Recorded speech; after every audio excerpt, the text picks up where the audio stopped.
নমস্কার, দেখছেন জি24 ঘন্টা। আপনার সঙ্গে রয়েছি আমি শুক্লা। কিছু কিছু রোগ রয়েছে যেগুলো আমাদের অজ্ঞতার কারণে দিন দিন বাড়ছে, বা এটা বলতেই পারেন যে এমন কিছু পার্টিকুলার জিনিস রয়েছে যেগুলো আমরা অনেক সময় ভাবি যে এগুলো রোগই নয়। যেমন ধরুন, প্রতি মাসে পিরিয়ডের সময় আপনার লোয়ার অ্যাবডোমেনে খুব ব্যথা হচ্ছে, পেন হচ্ছে, আপনি ভাবছেন এটা তো হতেই পারে। কিন্তু আপনি কি জানেন, আপনার অজান্তেই আপনার শরীরে বাসা বাঁধছে এন্ডোমেট্রিওসিস। এটা একটা এমন রোগ যেটা ওয়ার্ল্ড হেলথ অর্গানাইজেশন বলছে 190 মিলিয়ন মহিলা যারা প্রজননক্ষম তারা এই রোগের শিকার হচ্ছে। এই যে রোগটার কথা বলছি, এই রোগটার কারণে অনেক সময় তো দেখা গিয়েছে যে মা হওয়ার পথে এটা অন্তরায় হয়ে দাঁড়াচ্ছে, অর্থাৎ সন্তান ধারণের ক্ষেত্রে এটা কিন্তু অনেক ক্ষেত্রে ডিফিকাল্টিস তৈরি করে থাকে। তো সেই জায়গা থেকে অনেকেই ভাবেন, তাহলে কি এর ফলে বন্ধ্যাত্ব হতে পারে? হ্যাঁ, এর উত্তরও হ্যাঁ। তো এই এন্ডোমেট্রিওসিস এটা অ্যাকচুয়ালি কি, এতে কি হয়, কি ট্রিটমেন্ট, পুরোপুরি কি কিউরেবল, আমরা সবটা সম্পর্কে জানবো। যাদের সঙ্গে কথা বলে জানার চেষ্টা করবো, আসুন তাদের সঙ্গে পরিচয় করিয়ে দিয়ে। এই মুহূর্তে আমাদের সঙ্গে দুজন বিশিষ্ট চিকিৎসক রয়েছেন। ক্রেডল ফার্টিলিটি সেন্টারের ব্রাঞ্চ হেড এই মুহূর্তে আমাদের সঙ্গে রয়েছেন ডক্টর হানি কুরেশি। নমস্কার, স্বাগত আপনাকে। এবং একই সঙ্গে রয়েছেন clinical coordinator doctor Nishat Hashmi, আপনাকেও স্বাগত। এর আগে আমরা যখন আলোচনা করেছিলাম বন্ধ্যাত্ব কি কারণে হয়, এগুলো আমরা ডিটেইলে আলোচনা করেছি, যেমন পিসিওএস, পলিসিস্টিক ওভারিয়ান সিনড্রোম, এই বিষয় নিয়ে এর আগে আমরা ডিটেইলে আলোচনা করেছি। আর এই যে এন্ডোমেট্রিওসিসের কথা বলছি, এটাও কিন্তু বন্ধ্যাত্বের অন্যতম কারণ। এর আগের দিন আমরা পিসিওএস নিয়ে কথা বলেছি, আজকে আমরা এই বিষয় নিয়ে আলোচনা করব। আমি প্রথমেই জিজ্ঞাসা করব ডক্টর কুরেশি, আপনার কাছে জানার চেষ্টা করব যে এই যে বলছি আমরা এন্ডোমেট্রিওসিস, এটা অ্যাকচুয়ালি কি রোগ? এটা মেয়েদের শরীরে যে ইউট্রাসটা থাকে এর 3টে লেয়ার থাকে। এই ইউট্রাসের ইনারমোস্ট লেয়ারটাকে আমরা বলি এন্ডোমেট্রিয়াম। এই এন্ডোমেট্রিয়াম টিস্যু যদি নিজের স্থান থেকে অন্য কোথাও, মানে যে কোনো জায়গায় ইউট্রাসে অন্য লেয়ারের থেকে ইউট্রাসের বাইরে যদি এটা পাওয়া যায়, এই কন্ডিশনটাকে আমরা এন্ডোমেট্রিওসিস ধরি। এই এন্ডোমেট্রিয়াল টিস্যু যদি ইউট্রাসের মধ্যে মানে অন্য লেয়ারে থাকে নিজের স্থান থেকে, তাহলে এটাকে আমরা মেডিকেল পরিভাষায় অ্যাডিনোমায়োসিস বলি। আর যদি ইউট্রাসের বাইরে মানে অন্য কোথাও যে কোনো জায়গায়, যেমন ওভারিতে, বাইরে পেরিটোনিয়ামে, অথবা রেয়ারলি আমরা দেখেছি যে লাংসগুলোতে, হার্টের পাশে যে লেয়ার থাকে ওখানেও এটা পাওয়া যায়। কিছু কিছু ক্ষেত্রে যেমন এটা স্কিন সারফেসেও পাওয়া যায়, যেখানে আমরা এটাকে বলি স্কার এন্ডোমেট্রিওসিস। আর এই যে এন্ডোমেট্রিওসিস যেটা বাইরে পাচ্ছে, এটাও কিন্তু আমাদের যে ভিতরে এন্ডোমেট্রিয়াম যে টিস্যু আছে ওর মতনই হারমোন সেন্সিটিভ হয়। তো যেমন প্রত্যেকটা মহিলা প্রতি মাসে যেমন পিরিয়ডটা হয় এন্ডোমেট্রিয়াম শেড করে, কিন্তু এই এন্ডোমেট্রিয়াম যেটা ইউট্রাসের বাইরে দিকে পাওয়া যায় সে সাইকেলের সময় কিন্তু ভিতরে ব্লিড করতে থাকে। আচ্ছা, এই যেমন ধরো ওভারিতে এন্ডোমেট্রিওসিস মানে এন্ডোমেট্রিয়াল টিস্যু আছে, ওই পিরিয়ডের সময় এটাও ব্লিড করে। আর যখনই পিরিয়ড হতে হতে জমতে জমতে ওখানে একটা সিস্টোমেটন তৈরি করে দেয়, যেটাই আপনি মানে কমন ডে টু ডে নাম শুনেছেন যে চকলেট সিস্টোমেটন তৈরি হয়ে যায়। তো এই সরল ভাষায় বুঝিয়ে দিলাম যে এন্ডোমেট্রিয়াল টিস্যু ইউট্রাসে ইনার লেয়ারটা ছাড়া যদি অন্য কোথায় পাওয়া যায়, এই কন্ডিশনটাকে আমরা বলি এন্ডোমেট্রিওসিস। ওকে ডক্টর হাসমি, আপনার কাছ থেকে জানার চেষ্টা করবো এন্ডোমেট্রিওসিস কি সেটা তো বুঝলাম, কিন্তু কেন হয় এটা? ইউজুয়ালি যখন পিরিয়ডস হয় তো পিরিয়ডস বাইরে দিকে ব্লাড আসে, বাট কিছু পোর্শনটা পেটের ভেতরেও যায়। তো ওটা গিয়ে আমার বডি মতলব টোটাল ফিমেল বডিতে কিছু সেলস থাকে, তাকে ম্যাক্রোফেজেস বলা হয় বা কিলার সেলস বলা হয়। এই সেলসগুলোতে কাজ হয় এই ব্লাডকে ঝাড়ু মতো কাজ করে, এটা ওকে খেয়ে ফেলে। তো বাট কিছু পেশেন্টের আমরা দেখেছি কি এই সেলসগুলো ভালো করে কাজ করে না, তো এই ব্লাড ডিপোজিট হয়ে হয়ে এরকমই সিস্টেম মতো তৈরি হয়। যদি ওভারি মতো চলে যাচ্ছে তো ওখানে চকলেট সিস্ট মতো তৈরি হয়। পিওডিতে যদি থাকে তো ওখানে এন্ডোমেট্রিওটিক স্পট মতো দেখা যায়, বা যেরকম পেরিটোনিয়ামে চলে যায় তো ওখানে পেরিটোনিয়াম এন্ডোমেট্রিওসিস, বা যদি কোনো প্রিভিয়াস স্কার মতো চলে যায় তো স্কার এন্ডোমেট্রিওসিস মধ্যে তৈরি হয়ে যায়। আচ্ছা, তো এই ব্লাডগুলো যদি থেকে যায় ওটা ইনফ্লামেশন হয়ে হয়ে এরকম সিস্ট মতো তৈরি হয়ে যায়। কিন্তু এই যে সবার তো এরকমটা হচ্ছে না, কারো ক্ষেত্রে হচ্ছে। এই সেলসগুলো ফাংশন ঠিকঠাক করে না, ওর এরকম হয়। আচ্ছা ডক্টর কুরেশি, এটা জানবো তাহলে, এটা বোঝার কোনো উপায় রয়েছে মানে কার হবে বা কার হবে না? সিমটমস কি, মানে শুধুমাত্র পিরিয়ডের সময় পেটে ব্যথা এটাই কি একমাত্র সিমটম? না, পিরিয়ডের সময় ব্যথা করলে এটা হচ্ছে ইম্পর্টেন্ট সিমটম হচ্ছে যে Okay. বেশিরভাগ পেশেন্টের পিরিয়ডের সময় ব্যথা নিয়ে আমাদের কাছে আসে, কিন্তু পিরিয়ডের সময় ব্যথা ছাড়াও অনেক রকম সিমটমস এই এন্ডোমেট্রিওসিস প্রেজেন্ট করে। যেমন এই পিরিয়ডের সময় যে ব্যথাটা যেটা আমি বলছি, এটা আমাদের মেডিকেল পরিভাষায় প্রোগ্রেসিভ ডিসমেনোরিয়া আমি বলি। তো পিরিয়ডের সময় ব্যথাটা কি হয় যে যেমন সময় বাড়ছে ব্যথাটা মানে বাড়তে থাকে, ব্যথাটার পরিমাণটা বাড়তে থাকে। যেমন একটা মেয়ে আমাদের কাছে হাজির হলো যে পিরিয়ডের সময় খুব ব্যথা, আগে তো হতো কিন্তু পরিমাণটা কম হতো, এই যে সময়টা যাচ্ছে এটা ব্যথাটা বাড়তে শুরু করে দিয়েছে। এমন পরিস্থিতি চলে আসে যে মেয়েটা মানে নিজের কাজকর্ম, নিজের স্কুলটা অফ হচ্ছে, নিজের ওয়ার্ক প্লেসে যেতে পারে, দ্য কোয়ালিটি অফ লাইফ উইমেনের কোয়ালিটি অফ ডিক্রিজ হতে শুরু করে দেয়, এমন একটা স্টেজে এটা চলে আসে। আচ্ছা। একটা হচ্ছে যে পিরিয়ডের সময় ব্যথা করে, আর যারা ম্যারিড উমেন্স আছে ওদের রিলেশন বানাতে, হাজব্যান্ডের সাথে রিলেশন বানাতেও খুব সময় ব্যথা করে। আর ব্যথা ছাড়া এই এন্ডোমেট্রিওসিস হচ্ছে ইনফার্টিলিটি অথবা বন্ধ্যত্বতা নিয়ে দায়ী হয় অনেক সময় অনেক পেশেন্টের ক্ষেত্রে।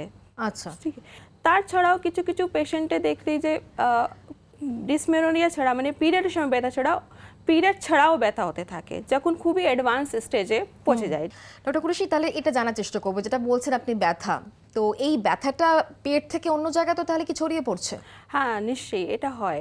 যেমন আমি প্রথমে বলেছিলাম একটা জিনিস স্কার এন্ডোমেট্রিওসিস, যেখানে পেশেন্টের আগে কোনো সার্জারি হয়েছে ওখানে যদি এন্ডোমেট্রিয়াল টিস্যু ইমপ্লান্ট করে যায়, পিরিয়ডস হলে ওই স্কার টিস্যুতেও ব্যথা শুরু করে দেয়। অনেক সময় কিছু কিছু পেশেন্ট আমি এরকম পেয়েছি অ্যাডভান্স ডিজিজে যাদের ডিফিকেশন করতে গেলে, স্টুল পাস করতে গেলে অথবা মিচুরেশন করতে গেলে তখনও কিছু কিছু পেশেন্টে এটা খুবই রেয়ারলি কিন্তু দেখা যায়। বেশিরভাগ পেশেন্ট আমাদের প্রেজেন্ট করে যে পিরিয়ড টাইমে ব্যথা নিয়ে অথবা রিলেশন করতে গেলে ব্যথা নিয়ে অথবা যেটা আমি বললাম ইনফার্টিলিটি নিয়ে, বন্ধ্যত্বতা নিয়ে। আচ্ছা, এর কি কোনো টাইপস আছে ডক্টর হাসমি, মানে কোনো টাইপস রয়েছে? যেমন উনি বলছেন যে মানে একদম যখন অ্যাডভান্স স্টেজ ওয়াইজ কোনো রকম টাইপস রয়েছে, ভাগ রয়েছে? এটা হয় মানে স্টেজ ওয়াইজ হয়, বাট এর স্টেজেস 4 রকমের হয়।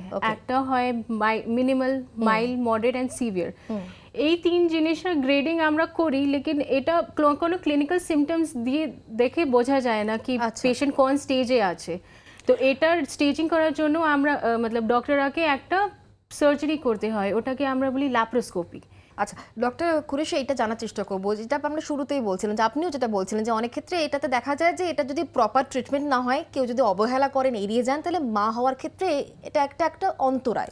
তো সেক্ষেত্রে মানে কি করে বুঝবেন যে আমার এখন চিকিৎসকের কাছে যাওয়া উচিত? যদি আপনার পিরিয়ডের সময় পেন হচ্ছে, পেনের জন্য আপনাকে ওয়ার্ক প্লেসটাকে মানে বাড়িতে দাঁড়াতে হচ্ছে আর আপনার কোয়ালিটি অফ লাইফটা হ্যাম্পার করে যাচ্ছে, তাদের অবশ্যই পরামর্শ দেব যে আপনারই ডক্টরের কাছে যান। সেকেন্ড থিং হচ্ছে যে বাচ্চা কাচ্চা আসতে যদি প্রবলেম হচ্ছে, যেটা আমরা প্রথমেই শুরুতেই আমরা আলোচনা করেছিলাম যে 1 বছর পরে যদি বাচ্চা না আসছে, তাদের অবশ্যই ডক্টরের কাছে আসতে হবে কারণটা খোঁজার জন্য। আর endometriosis is one of the important factor for infertility.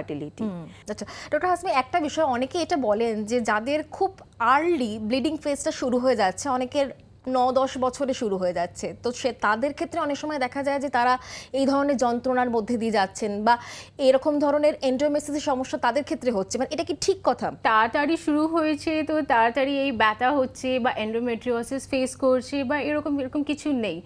এটা একটু হয়েছে কি বডি যেরকম তৈরি হয়েছে, মানে পেশেন্টরা আসছে মানে তাড়াতাড়ি হয়েছে, তো এরকম না কি যে হ্যাঁ ওর এন্ডোমেট্রিওসিস হবেই হবে বা আর কোনো রোগ হবেই হবে।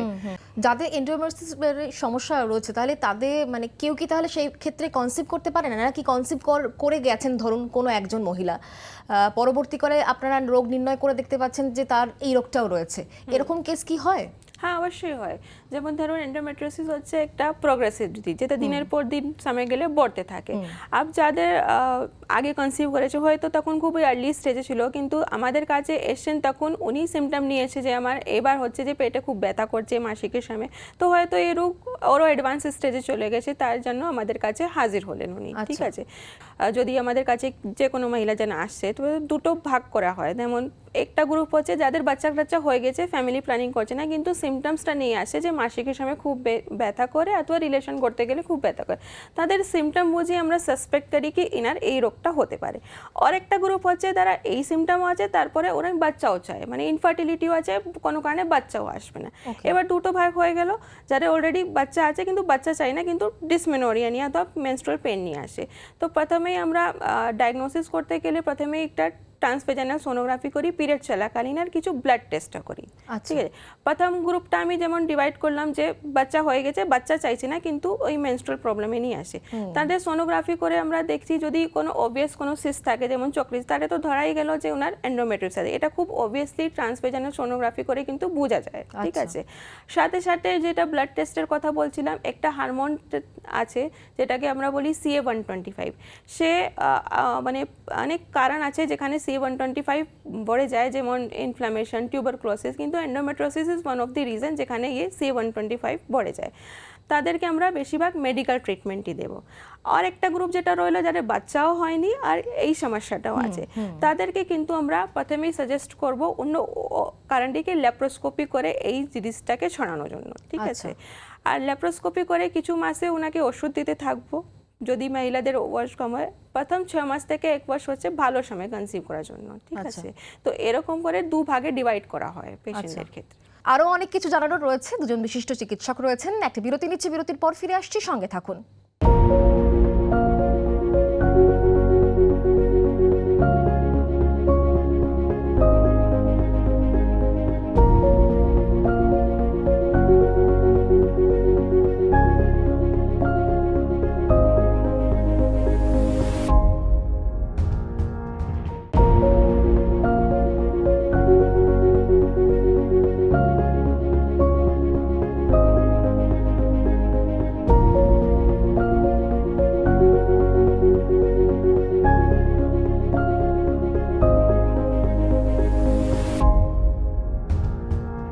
যেটা প্রশ্ন আমি ডক্টর হাশমি আপনার কাছ থেকে করার চেষ্টা করব, সেটা হচ্ছে গিয়ে যে এই রোগটা কি অ্যাকচুয়ালি পুরোপুরি সারিয়ে ওঠা সম্ভব? মানে পুরোপুরি ট্রিটমেন্টের মাধ্যমে যদি আর্লি ডায়াগনোজ হয় তাহলে কি পুরোপুরি সেরে যাওয়া সম্ভব কি?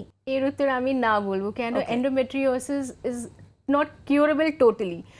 পেশেন্টরা আসে, একটু পার্ট বাই পার্ট পেশেন্ট আছে। যদি পেশেন্টরা আসে আনম্যারিড আছে, পেন নিয়ে আসে, day to day life hamper হচ্ছে, তখন আমরা ইভ্যালুয়েট করি পেশেন্টকে কি কী রকমে কী হচ্ছে, কেন ব্যথা হচ্ছে। যদি এন্ডোমেট্রিওসিস ধরা পড়ে কি হ্যাঁ এন্ডোমেট্রিওসিসের জন্য হচ্ছি, তো আমরা প্রথমে সাইজটা দেখি কি সাইজের এন্ডোমেট্রিওসিস আছে। যদি কম সাইজে লেস দেন 3 বা এরকম আছে, তখন আমরা একটু মেডিকেল ট্রিটমেন্ট দিতে পারি।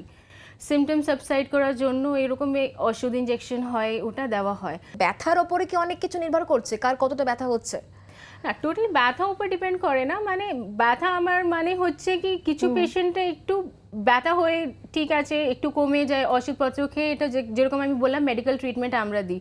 বাট কিছু পেশেন্টের হয় কি মেডিকেল ট্রিটমেন্ট দেওয়ার পরও ব্যথাটা কমছে না, একদম অসুস্থ মতো হয়ে গেছে, বাড়িতে রয়ে গেছে, কিছু day to day life work করতে পারছে না, এরকমই পেশেন্টকে আমরা বলি কি এটা ওষুধপত্র দিয়ে কাজ হবে না। তখন ultimately this patient lands up in operation, cystectomy করা হয়, সিস্টকে along with cyst wallকে বার করা হয়। তারপরে যদি ছোট ছোট এন্ডোমেট্রিক স্পট যেরকম আমি বললাম হতে পারে, তো ওখানে আমরা একটু কটরি দিয়ে ফালগারেশন করে দেওয়া হয়, তো তাতে এটা আবার রিকার না করে বা অ্যাডহেশনস তৈরি না করে। আচ্ছা, তো এটা হলো আনম্যারিড বা সাইজের উপর ডিপেন্ড করে। যদি পেশেন্টটা আসছে বলছে আমাকে বাচ্চা চাই, আমরা বাচ্চার জন্য এসছি বা এরকম জন্য পেশেন্টটা আসে, তো আমরা একটু দেখি কি কী রকমের সিস্ট আছে, বা ওটা যদি অপারেশন করে দিয়ে ওটা সিস্টটাকে বাদ করে দেওয়া হলে ওটা ভালো হয়। কেন এই সিস্টের টেন্ডেন্সি কি হয় কি এটা গ্র্যাজুয়ালি গ্রো করে। যদি এটা ওভারি উপরে আছে তো এটা কি করবে, ওভারি নর্মাল সেলস হয় যেখানে উসাইড বা ডিম তৈরি ক্ষমতা যার সেলে হয় ওটাকেও খেয়ে ফেলে। তো আলটিমেটলি কি হয় সিস্টের সাইজ এত বড় হয়ে যায় কি ডক্টরকে বাধ্য হয়ে ওই পুরো ওভারি তাকে বাদ দেওয়া হয়। আচ্ছা, তো আলটিমেটলি পেশেন্টরা ল্যান্ড আপ করে যায় কি একটা পুরো ওভারি বাদ দেওয়া হয়েছে, একটাই ওভারি আছে, ইনফার্টিলিটি আর ইনক্রিজ হয় এইসব জিনিসে। তো আমরা কি করি কি যদি সাইজ এরকম কিছু হলে আমরা সিস্টকে বাদ দিয়ে দিই, তারপরে আমরা পেশেন্টকে এক্সপ্লেন করি কি তোমার এরকম সমস্যা হয়েছে, সিস্ট তৈরি হয়েছে, তো তোমরা যত তাড়াতাড়ি হয় বাচ্চাকে নিয়ে নাও। কেন আফটার সার্জারি 3 to 6 months ভালো সময় হয়, আমরা এই জিনিসটাকে গোল্ডেন টাইম বলে। আফটার ওটি 6 মান্থ যে হয় এটা খুব ভালো টাইম কনসিভ করার জন্য। তো এখানে আমরা কি করি কিছু ওষুধপত্র দিয়ে পেশেন্টকে দিয়ে বলি কি ট্রাই করো, বা ওষুধপত্র দিয়ে ডাকি, আমরা মনিটরড ওয়েতে ট্রিটমেন্ট করি, বা কিছু ওষুধের সঙ্গে আমরা আইইউআই বা এরকম কিছু ট্রিটমেন্ট প্রসিজার হয় যে এরকমই পেশেন্টকে হেল্প করে। আচ্ছা, তো এইসব ট্রিটমেন্ট দেওয়া হয়। বাট যদি আমরা দেখি কি 6 মান্থস হয়ে গেছে বা 1 বছর টানাটানি হয়ে গেছে, পেশেন্ট কনসিভ করছে না, তখন আলটিমেটলি আমরা বলি কি ওনার একটা এআরটি বা যে এরকম টেস্ট টিউব বেবি এইসব চিকিৎসা লাগে। আচ্ছা ডক্টর কুরেশি, অনেকের ক্ষেত্রে এরকমও কেস রয়েছে, শোনা যায় যে যাদের এই ধরনের সমস্যা রয়েছে বাচ্চা হওয়ার পর এই রোগটাও আস্তে আস্তে উধাও হয়ে যায়, এটা কি ঠিক? প্রেগনেন্সিতে আসলে কি হয়, প্রেগনেন্সিতে মাসিক বন্ধ হয়ে যায়। এই যে আমরা মেডিকেল ট্রিটমেন্টে নিয়ে আলোচনা করছিলাম, মেডিকেল ট্রিটমেন্টে অনেক রকম পিলস থাকে, ইনজেকশন থাকে, এন্ডোমেট্রিয়াসে দেওয়া। Basically idea behind this medical treatment is what, যে এরা কি করে যে মেনস্ট্রুয়েশনটাকে স্টপ করে দেয়। এবার কি হয় যে মেনস্ট্রুয়েশনটা স্টপ হয়ে গেলে এই যে বাইরে এন্ডোমেট্রিয়াল টিস্যুটা ওটা শুকিয়ে পড়ে। তাহলে কি হবে, এগুলো তো শুকিয়ে পড়েছে, তাহলে ডিজিজ সিভিয়ারিটি মানে এই ক্ষমতা কমে যায়, পেন আস্তে আস্তে রিডিউস হতে চলে। কিন্তু এন্ডোমেট্রিয়াসের রিকারেন্স রেটটাও হাই থাকে, সময় গেলে এবার কি হয় এই এন্ডোমেট্রিয়াস টিস্যু আবার উঠতে শুরু করে দেয়। আচ্ছা, মানে এটা সাময়িকভাবে বন্ধ হচ্ছে। আপনারা হ্যাঁ। যখন ট্রিটমেন্ট করছেন, ধরুন কোনো একদম 14-15 বছরের কোনো মেয়ে যদি আসে, তাদের ক্ষেত্রে কি আপনারা প্রথমে ওষুধ মানে কন্ট্রাসেপটিভ পিল দিয়ে ব্যাপারটাকে শুরু করেন? তাদের ক্ষেত্রে অবশ্যই আমরা এটাই কাউন্সিলিং করবো যে ওনার এই রোগটা আছে আর কিছুদিনের জন্য ওনাকে প্রথমে শুরু করা হবে মেডিকেল থেরাপি। আর মেডিকেল ট্রিটমেন্টের উদ্দেশ্যটাই হচ্ছে কি এই ডিজিজটাকে আমরা ওর প্রোগ্রেস করতে দেব না, পিরিয়ডসটাকে স্টপ করে।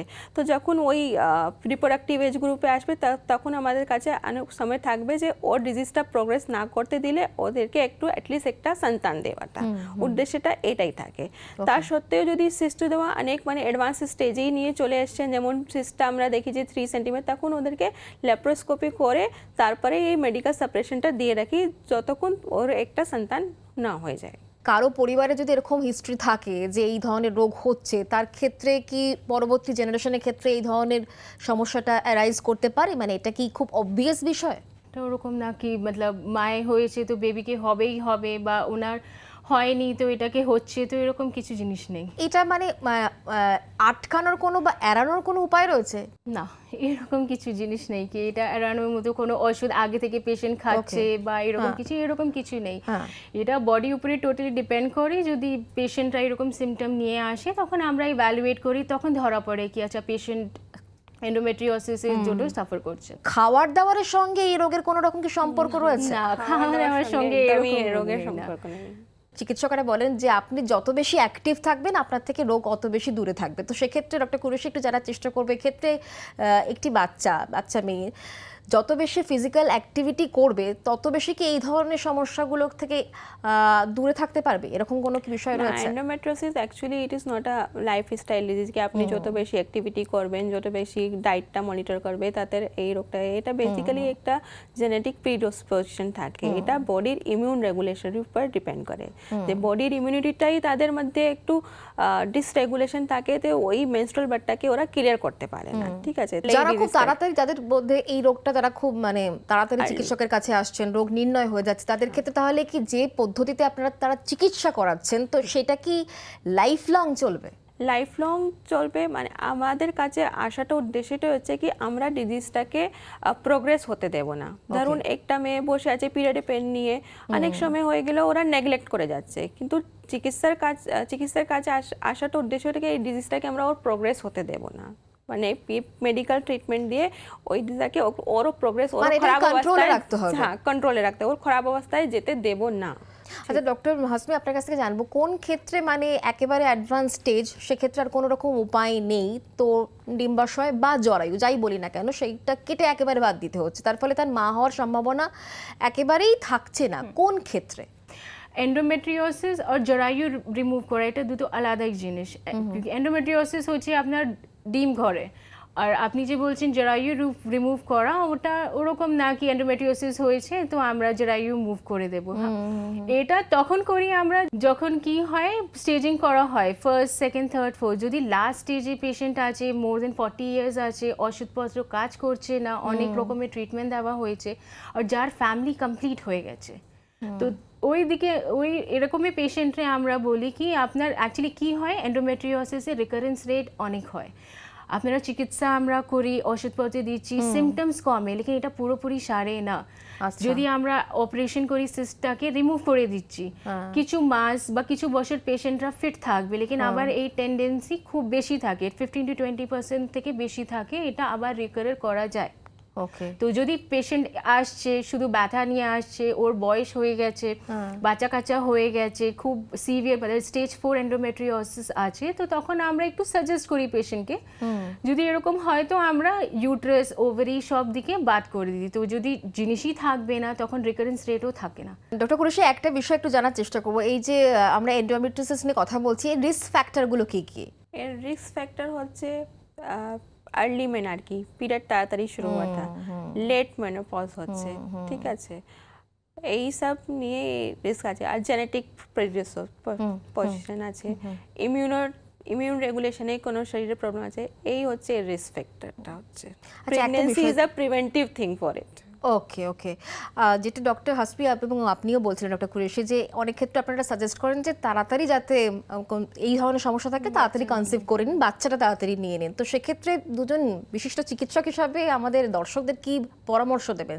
তাদের জন্য এটাই বলবো যে সাফারিংটা সহ্য করতে হবে না। যদি আপনি সত্যি এই সমস্যা নিয়ে মানে খুবই ভুগছেন পিরিয়ডের সময় পেনটা নিয়ে, তাহলে নিশ্চয়ই চিকিৎসকের কাছে যান, পরামর্শ নেবেন। আমরা তো আলোচনা করছি, আরও যদি কোনো কোয়ারিজ থাকে তাহলে আপনারা অবশ্যই হেল্পলাইন নাম্বারে ফোন করতে পারেন। নাম্বারটা একবার বলে রাখছি, 1800121292। এই নাম্বারে ফোন করুন এবং যে ওয়েবসাইটে ভিজিট করবেন সেটাও বলে রাখি, www.cradlefertility.in। শেষ প্রশ্ন আমি করতেই চাই, সেটা হচ্ছে গিয়ে পিরিয়ডের সমস্যা হলে একটু আধটু ব্যথা হয়, কোনটা এন্ডোমেট্রিওসিসের ব্যথা আর কোনটা নর্মাল ব্যথা সেটা কি করে বুঝবে? এমন ব্যথা হচ্ছে যে প্রতিবার আপনার পেন কিলার্স খেতে হচ্ছে অথবা ইনজেকশন নিচ্ছে হচ্ছে, কোনো হসপিটালে ইমার্জেন্সি থেকে ইনজেকশন নিচ্ছে হচ্ছে, আর নিজের স্কুলটাকে মিস করছে, নিজের ওয়ার্ক প্লেসটা যেতে পারছে, তখন এটা নিশ্চয়ই নর্মাল নেই, এটা হচ্ছে অ্যাবনর্মাল। ডক্টরদের কাছে আপনাকে যেতে হবে, টেস্ট করাতে হবে যে কেন এটা হচ্ছে, এটা এন্ডোমেট্রিওসিস হতে পারে অথবা অন্য কিছু হতে পারে, সেটা কিন্তু জানার দরকার আছে যে কেন হচ্ছে। অ্যাবনর্মাল ব্যথা হলে পরে আপনার চিকিৎসকের পরামর্শ নিতে হবে, মানে হচ্ছে ঠিক আছে আমি এটার সঙ্গে মানিয়ে নিচ্ছি, এই জায়গা থেকে আমাদেরকে বেরিয়ে আসতে হবে। আজকের আলোচনা থেকে এটাই পরিষ্কার হলো। আপনাদের যদি আরও কিছু জানার থাকে হেল্পলাইন নাম্বারে ফোন করুন, ওয়েবসাইটে ভিজিট করুন। অনেক ধন্যবাদ আমাদের সময় দেওয়ার জন্য, আপনাদের দুজনকে অনেক ধন্যবাদ। আজকে এখানেই শেষ করছি, অন্যান্য সব খবরের জন্য আপনি দেখতে থাকুন জি 24 ঘন্টা।